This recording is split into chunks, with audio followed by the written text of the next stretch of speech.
जय श्री कृष्ण। अपने पिछले अध्याय यानी अध्याय 13 में हमने प्रकृति, पुरुष व चेतना इस विषय पर चर्चा की। वर्तमान अध्याय 14 का जो शीर्षक है और जो विषय है ये बहुत रोचक है और कई मायनों में मेरे हृदय के बहुत करीब है। जब मैं इसे पढ़ रहा था, अध्ययन कर रहा था, तो एक ऐसी सुखद अनुभूति हुई कि जैसे एक विशेष ज्ञान जिसके बारे में थोड़ा बहुत तो पहले हम सभी को पता होता है, पर उसके बारे में इतनी अच्छी जानकारी मिली कि मन बड़ा प्रफुल्लित हुआ।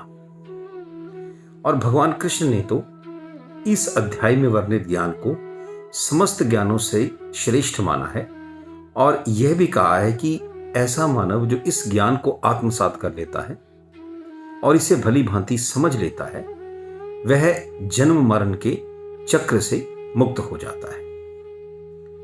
भगवान कहते हैं कि सृष्टि के सभी जीवों की विभिन्न योनियों का जन्म इस भौतिक प्रकृति द्वारा ही संभव है और मैं उनका बीज प्रदाता पिता हूं।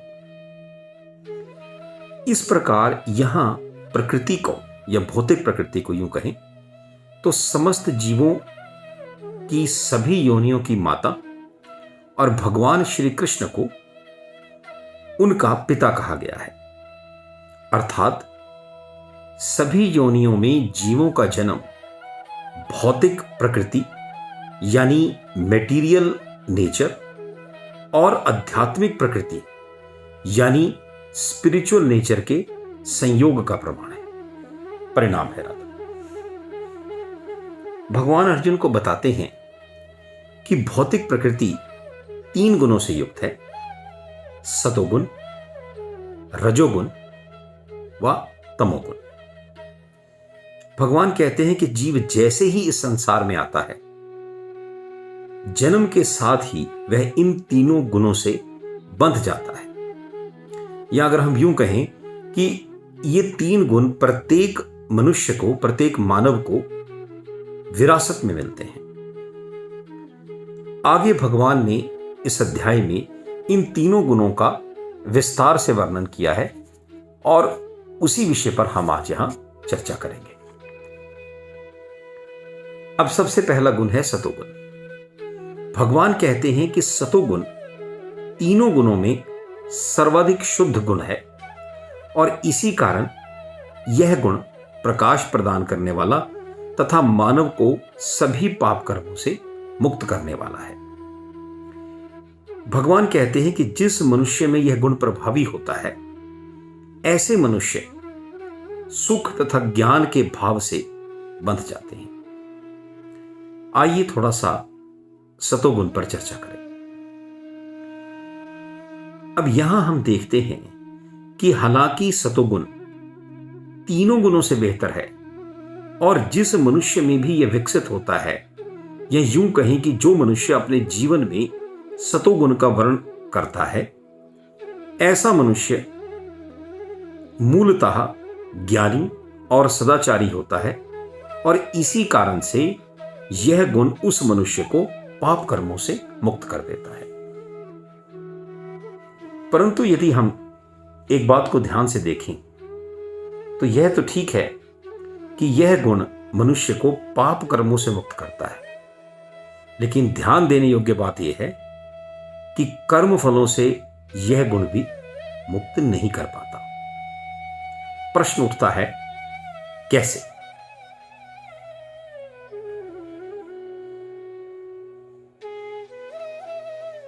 भगवान ने कहा है कि यह गुण मनुष्य को सुख और ज्ञान के भाव से बांधकर जन्म मरण के चक्र में फंसा कर रखता है। कैसे? हम देखते हैं। सतोगुण की प्रधानता वाले मनुष्य आमतौर पर इस भाव में रहते हैं कि वे अपने सहजीवों या अपने जैसे अन्य मनुष्यों की अपेक्षा अधिक श्रेष्ठ हैं और यह बात सच भी है। सदाचारी तो वे होते हैं, किंतु अपने अधिक ज्ञान के आधार पर वे अपने चारों तरफ ऐसा मान सम्मान या सुख सुविधाओं को जुटा पाते हैं जिससे उन्हें अपने ज्ञान और श्रेष्ठता का गर्व हो जाता है और जीवन स्तर में फलस्वरूप हुआ सुधार उन्हें एक विशेष प्रकार के भौतिक सुख की अनुभूति देता है, चाहे अनजाने में ही सही, परंतु इस भौतिक सुख की अनुभूति से उत्पन्न श्रेष्ठता की भावना और परिणाम स्वरूप मिले सुख के आकर्षण में वे बंध जाते हैं और सतोगुण में रहकर कर्म करने के प्रति आकृष्ट हो जाते हैं और इसी आकर्षण में बंधकर वो अपने मुक्ति की संभावना को खो बैठते हैं। उन्हें ऐसा लगता है कि जैसा स्वच्छ, साफ और सात्विक जीवन वह बिता रहे हैं, जिस कारण से उन्हें इतना मान सम्मान प्राप्त हो रहा है, मान लीजिए यही उनकी मंजिल है, यही उनका साध्य है। ऐसे सतोगुणी लोगों में आमतौर पर वैज्ञानिक, दार्शनिक, कवि इत्यादि उत्तम योनियों के लोग आते हैं, जो अपने सदाचार और अपने अच्छे कर्मों के फलस्वरूप मिले इस योनि को या इस जीवन को ही अंतिम मंजिल मानकर इसी तरह के कर्म करते रहते हैं और बार बार वैज्ञानिक, कवि, दार्शनिक इन्हीं योनियों में उनका जन्म मरण का चक्र चलता रहता है और पूर्णतया मुक्त वो नहीं हो पाते। अब दूसरे गुण पर चर्चा करते हुए भगवान कहते हैं कि रजोगुण की उत्पत्ति आकांक्षाओं या काम व लोभ से उत्पन्न होती है और इसी कारण से देहधारी जीव सकाम कर्मों में बंध जाता है। आइए इस पर भी थोड़ी चर्चा करें। रजोगुण से ग्रसित व्यक्ति मूलतः भौतिक भोगों में लालायित रहता है और इंद्रिय तृप्ति चाहता है। उसे समाज में सम्मान, सुंदर संतान, सुंदर स्त्री, भव्य घर और अन्य सुख सुविधाओं की लालसा रहती है और फलस्वरूप इन्हें पाने के लिए वह कठिन परिश्रम करता है और उसे अपने कर्म फलों के प्रति आसक्ति हो जाती है, क्योंकि जब वह मेहनत करता है तो उसे इच्छा रहती है कि इसका फल मुझे मिले, फलस्वरूप मान सम्मान मिले, धन मिले। तो इस प्रकार वो कर्म फलों की आसक्ति में बंध जाता है और सकाम कर्मों के बंधन में बंध कर कार्य करता है। यदि यह व्यक्ति कोई अच्छा कार्य भी करता है, फलस्वरूप कोई धर्मशाला बना ली, मान लीजिए कोई अस्पताल बना लिया या अन्य कोई ऐसा समाजोपयोगी कार्य किया, तो उसके पीछे भी उसकी कामना रहती है कि मुझे मान सम्मान मिले, मेरी वाहवाही हो, मेरी प्रतिष्ठा बढ़े। तो कर्म अच्छा तो किया लेकिन फल की भावना से किया, तो इस कारण से वो सकाम कर्मों में बंध जाते हैं। यदि हम अपने आसपास दृष्टि दौड़ाते हैं तो देखते हैं कि आजकल हमारा समाज रजोगुण की तरफ बढ़ चला है, जबकि प्राचीन काल में सतोगुण की प्रधानता थी, उसे ही उत्तम गुण माना जाता था। लेकिन आजकल रजोगुण की प्रधानता इसका आधिक्य ज्यादा हो गया है। यदि अब इन हालातों में हम कहें कि क्या रजोगुणी व्यक्ति की मुक्ति संभव है, तो जवाब है नहीं, क्योंकि जब सतोगुणी व्यक्ति हमने देखा कि वो ही अपने ज्ञान और ऐसी सम्मान की भावनाओं में बंधकर श्रेष्ठ समझते हुए अपने आप को बार बार जन्म ले रहा है, तो रजोगुणी व्यक्ति तो कहां मुक्ति प्राप्त कर पाएगा यदि रजोगुण में ही रहे। अब सवाल आता है कि ऐसे व्यक्ति कौन होते हैं। आमतौर पे मध्यम योनि के व्यक्ति यानी उच्चाधिकारी समाज में, आईएएस, उच्च व्यवसायिक घरानों में पैदा होने वाले व्यक्ति प्रायः रजोगुणी व्यक्तियों की कैटेगरी में आते हैं। ये ठीक है कि उनमें भी सतोगुणी हो सकते हैं, लेकिन आमतौर पर ये लोग होते हैं जिन्हें अपने मान सम्मान और धन कमाने के लिए कर्म करने की भावना रहती है और सकाम कर्म के बंधन में बंधे रहते हैं। अब तीसरा गुण भगवान बताते हैं, तमोगुण। भगवान कहते हैं कि अज्ञान से उत्पन्न मोह ही तमोगुण का कारण है। यही पागलपन यानी जुनून की हद तक का जुनून आलस्य और निद्रा द्वारा इंसान को कर्मों में बांधता है। इस पर भी थोड़ी चर्चा करेंगे। देखा जाए तो सबसे खतरनाक या नुकसानदेह जो गुण है वो है तमोगुण। भौतिकता की एक्सेस है तमोगुण की प्रवृत्ति। इतनी एक्सेस कि व्यक्ति लोभ में, लालच में, वासना में पागलपन की हद को, जुनून की हद को पार कर जाए।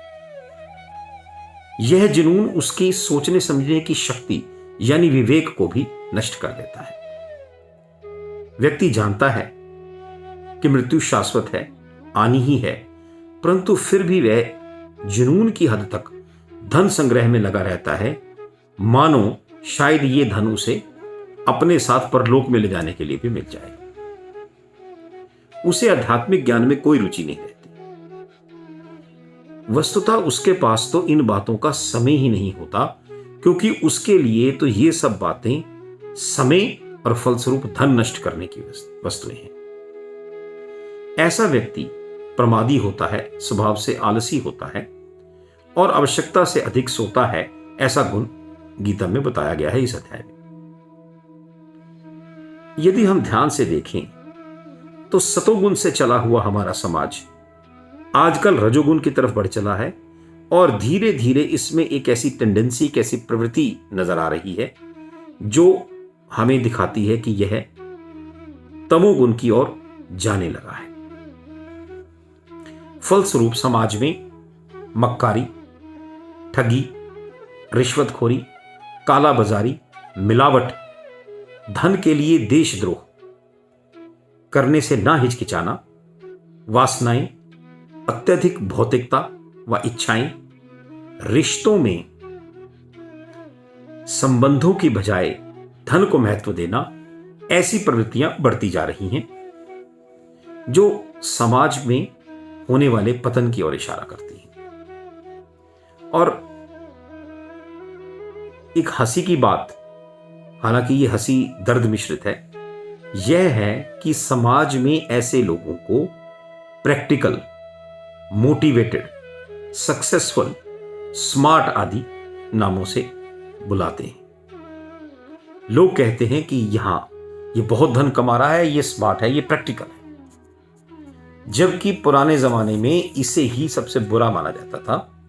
उदाहरण है महर्षि भर्तृहरि का नीतिशतक, जिसके 13वें श्लोक में, जिसे हम पहले भी 7वें अध्याय में चर्चा कर चुके हैं, उन्होंने ऐसे लोगों के बारे में कहा है, ये शाम न विद्या न तपो न दानम ज्ञानम न शीलम गुणो न धर्मा ते मृत्य लोके भुवि भारभूता मनुष्य रूपेण मृगाश्चरन्ति। अर्थात वे लोग जिनके पास ना तो विद्या है, न तप की शक्ति है, न दान देने की प्रवृत्ति है, न किसी प्रकार का ज्ञान है, न उनके अंदर कोई उत्तम आचरण है, न किसी प्रकार का गुण है, और ना ही वे धर्मानुसार चलते हैं।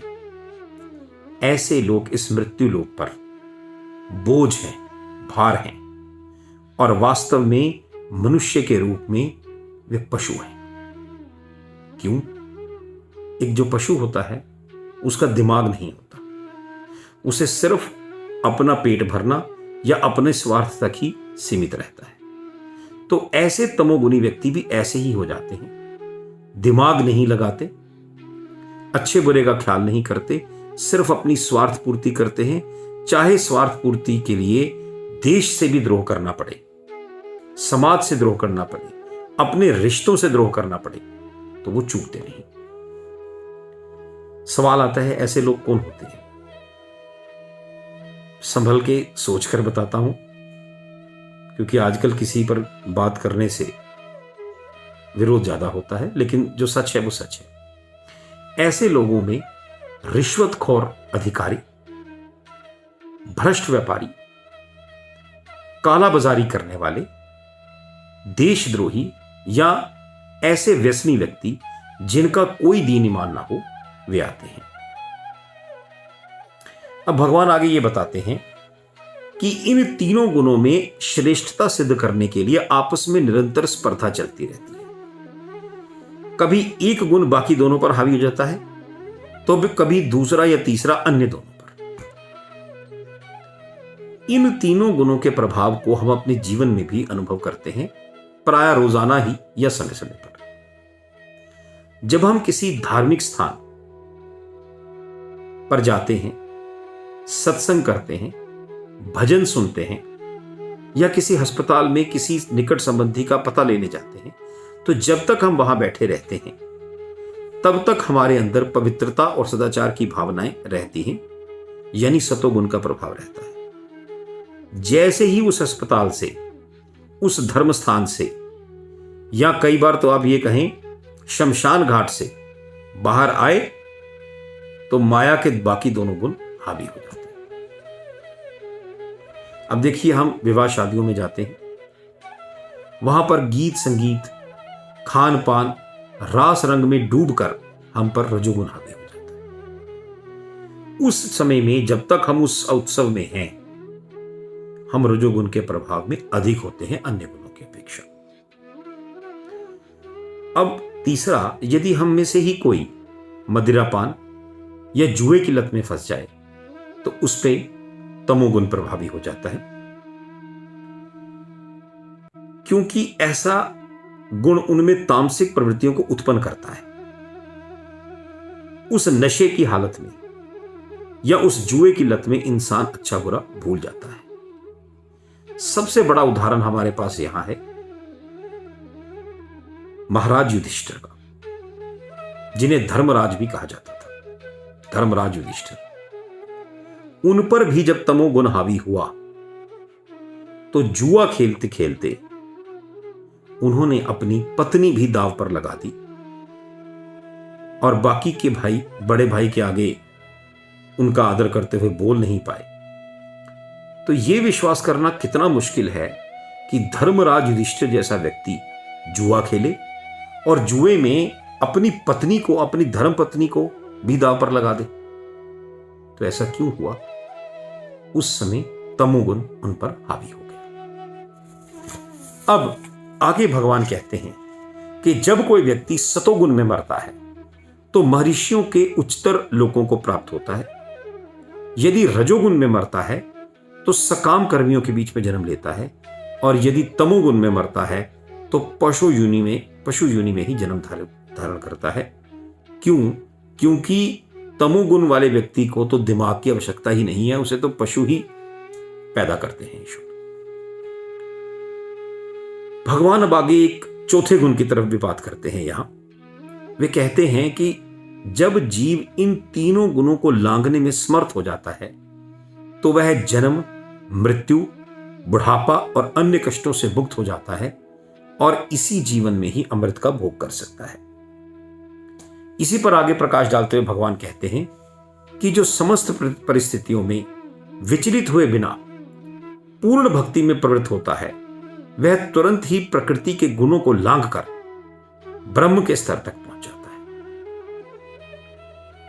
यानी जो दुख सुख में संभाव रखता है, निष्काम कर्म करता है और ईश्वर की भक्ति में सदैव लीन रहता है, ऐसा व्यक्ति। मैंने अध्याय 7 में आपसे बातचीत करते हुए कहा था कि यदि मौका आएगा तो महाराज से महर्षि बने भर्तृहरि जी की कहानी आपसे जरूर चर्चा करूंगा। शायद समय हो चला है, लेकिन मैं अपने आप को उस कहानी को वर्णित करने से रोक नहीं पा रहा हूं। महाराज भर्तृहरि बहुत कुशल शासक थे। अपने यौवन के दिनों में उन पर हम अगर कहें कि रजोगुण का प्रभाव था, तो उन्होंने एक नीति शतक लिखा। शतक यानी 100, और नीति मतलब नीतियों पर। तो 100 श्लोकों का एक ग्रंथ जिसे नीति शतक कहते हैं, ऐसी रचना उन्होंने की, जिसमें उन्होंने व्यापार, राज्य चलाना, मित्रों से कैसा व्यवहार करना, शत्रुओं से कैसा व्यवहार करना, इन सब बातों पर श्लोक लिखे, यानी कि सकाम कर्म की विषय पर। अब आगे उनकी शादी हो जाती है, बहुत रूपवती पत्नी प्राप्त होती है। तो ऐसे में उन पे श्रृंगार रस हावी होता है, या यूं कहें कि तमोगुण, क्योंकि वे जुनून की हद तक अपनी पत्नी के प्रति आसक्त हो गए। दिन रात रास रंग में डूबे रहते थे, राजकाज से भी मन हटा लिया था, क्योंकि अच्छी नीतियां चलाई थी तो राज चल रहा था, लेकिन वो पूरी तरह पत्नी में, उसके प्रेम में, और प्रेम जैसे ज्यादा कहें वासना में आसक्त हो गए थे। उन दिनों उन्होंने एक और रचना लिखी, श्रृंगार शतक, 100 श्लोक श्रृंगार रस पर। अब एक दिन क्या हुआ, उनके दरबार में एक पहुंचे हुए ऋषि आए। ऋषि ने महाराजा भर्तृहरि का बहुत नाम सुना था, तो उनके पास एक अमर फल था जिसे खाने वाला व्यक्ति चिर यौवन को प्राप्त हो सकता था, यानी मरते दम तक वो व्यक्ति जवान रहता। तो उन्होंने कहा, महाराज आप एक अच्छे राजा हैं, दूर दूर तक आपकी कीर्ति और ख्याति फैली हुई है।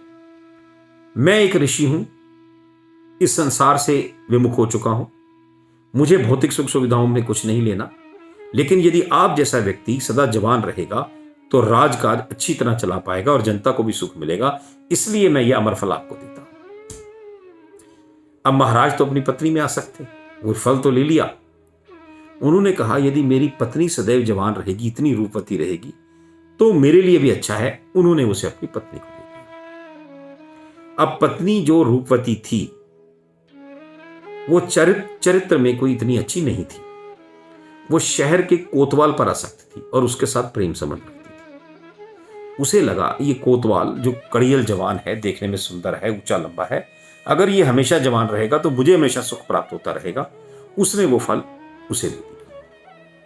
अब वो जो कोतवाल था, वो कोतवाल वास्तव में रानी से संबंध इसलिए रखता था ताकि राजा से उसे लाभ प्राप्त हो सके और उसका दबदबा बना रहे, परंतु वास्तव में वो शहर की जो सबसे मशहूर राजनर्तकी थी और एक वेश्या थी, उससे प्रेम करता था या आसक्त था उस पर। उसने वो फल जाकर उसे दे दिया। अब वो जो राजनर्तकी थी, वो राजा पर, उसकी बुद्धि पर, उसके चरित्र पर या उसके व्यक्तित्व पर मोहित थी। वो एक दिन राजा को मिलने जाती है और वो फल उसे दे देती कि हे राजन, आप हमेशा ऐसे ही जवान बने रहे, ये मेरी कामना है, मुझे ये फल प्राप्त हुआ था, ये आप ले लीजिए। जैसे ही राजा ने उस फल को देखा तो उसे स्मरण हो आया, गुप्त रूप से पता किया। जब सच्चाई पता लगी तो उसका मन इस संसार से, इन भौतिक वस्तुओं से, इच्छाओं से, वासनाओं से और ऐसी सभी चीजों से उठ गया। कहते हैं उन्होंने तुरंत ही राजपाट त्याग कर लिया और संन्यास धारण कर लिया। ये उनमें उस समय सतोगुण का प्रभाव हुआ और फिर इसी सतोगुण का सहारा लेकर वे सकाम कर्म की ओर बढ़ चले। ईश्वर भक्ति में इतने लीन हो गए कि चौथे गुण को प्राप्त हो गए, एक महर्षि कहलाए और अंत में जन्म मरण के चक्र से मुक्त हो गए। तो इस प्रकार हम देखते हैं कि महाराजा भर्तृहरि के अपने जीवन के एक अच्छे लंबे काल तक रजोगुण, एक अच्छे लंबे काल तक उनमें तमोगुण और फिर एक अच्छे लंबे काल तक उनके अंदर सतोगुण का प्रभाव रहा और अंत में तीनों गुणों को लांघ कर वो मोक्ष को प्राप्त कर गए। अध्याय के अंत में भगवान कहते हैं कि मैं ही उस निराकार ब्रह्म का आश्रय हूं, वह अमृत, अविनाशी, शाश्वत व चरम सुख का अंतिम पड़ाव हूं, यानी अंतिम ध्येय जीव का मुझे प्राप्त करना है। इस प्रकार हम देखते हैं कि भगवान ने प्रकट रूप में तो इस अध्याय में प्रकृति के 3 गुणों सतोगुण, रजोगुण व तमोगुण के बारे में चर्चा की है, परंतु साथ ही साथ चौथा गुण जो निष्काम कर्म और भक्ति मार्ग का है, उस पर भी प्रकाश डाला है। उसे महत्व देते हुए कहा है कि तीनों गुणों को लांघ कर उस चौथे गुण को प्राप्त करना ही जीव का लक्ष्य होना चाहिए। इस चर्चा के साथ मैं यहां अपनी वाणी को विराम देता हूं और अगले अध्याय यानी अध्याय 15 में फिर से मुलाकात होगी। जय श्री कृष्ण।